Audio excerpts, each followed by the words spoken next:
Hi guys, and welcome back to the channel. Thanks for tuning in. I do appreciate that. Please subscribe if you like my content. And today let's talk about Control, a game for PlayStation 4. At least I played it on PlayStation 4. Control is a third-person action adventure from Remedy Entertainment.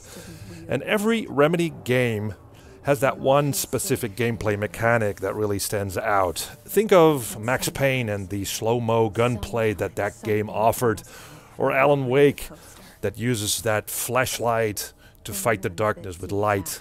And Control gives you various abilities, most notably the ability to pick up any object in the environment and just throw it at enemies. But let's not get ahead of ourselves here. You play Jesse, who somehow ends up being the director of this mysterious facility run over by a strange evil presence, and you need to cleanse the whole building. And the story is extremely vague, for the sake of being vague in my opinion. I have no problem with a vague story, but in this game, it just makes no sense whatsoever. And worse is that Jessie, the main character, is an extremely uninteresting person. Nothing really interests her, and as she unlocks her abilities, she never comments on them. It's really strange. The graphics of Control aren't super detailed. Characters look distinct, but not very well animated. But the facility itself is, well, the main highlight here, I think. It's sprawling, it's big, it's huge, with all kinds of departments that you'll work through, like the director's board, the research area, the maintenance, containment, and it's all very well designed. Although most of the complex is fairly empty, and the lack of color in this game is somewhat depressing for me. I'm very perceptive to colors.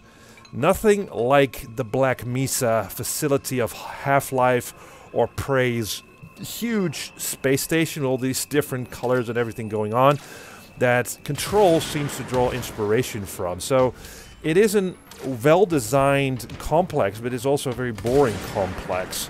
Now, the basic gameplay in Control is that an NPC will give you clearance for a specific part of the complex, and it's really up to you to find your way there, especially looking at certain signposts that will tell you where to go.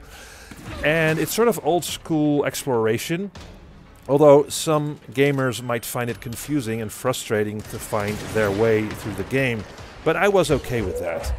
But there's a lot of downtime that you just move through empty corridors and sort of boring-looking office spaces. But once you're there at the designated place, enemies spawn in and you need to fight them. And there aren't a whole lot of enemies that you will run into. They're pretty standard grunts or armored enemies and some flying enemies. The problem here is that it's very hard to distinguish between enemies because every one of these enemies is surrounded by this red mist, to show that they're evil or something. But again, it's very difficult, especially in dark places, to distinguish between these enemies. And you get this surface gun that you can shoot the enemies with in a traditional manner, and you can also upgrade that gun with the materials that the enemies drop. But it is fairly useless, the gun, in third person. I didn't hit anything, really. And I'm not really sure at all why the gun is actually in the game, since the most fun you'll have is with the superpower abilities that you will gradually unlock. Most notably, the power, as I said, to pick up stuff in the environments and just throw it at enemies, which is super fun. It really is. It's very impressive. And later on, you can levitate, sort of, in the air, and you can then pick up objects and just throw stuff around. And it's really amazing, the feeling of just zipping around a room, picking up objects and just throwing stuff around, causing general mayhem.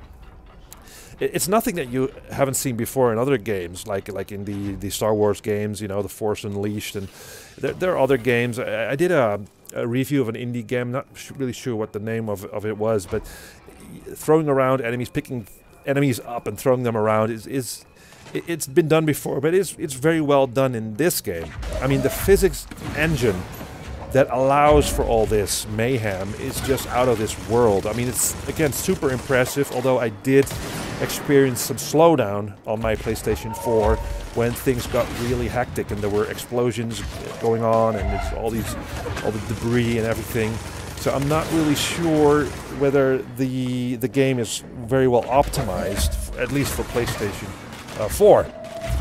But after the dust settles, it's back to the boring, empty offices that you'll find along the way, and you just move on to the next area.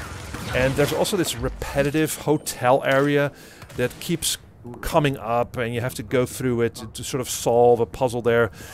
And in the end, I just felt disappointed. I felt disappointed with the story, the vague story. I felt disappointed with the repetitive nature of the overall design of the game. I felt disappointed because of the short-lived fun of the combat and the lack of impressive set pieces. And overall, I had fun. I had fun with this game, but it was sort of short-lived, and it is not the masterpiece of a game that some people make it out to be.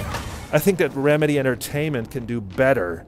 Maybe it's time for them to go back to Max Payne and sort of take that game to the next level, so to speak. So yeah, that's what I think of Control. I was disappointed. I can't help it to feel disappointed. So let me know what you think. Do you think it's a masterpiece? Do you think it's very, very good? Let me know what you think and just leave comments, and see you next time.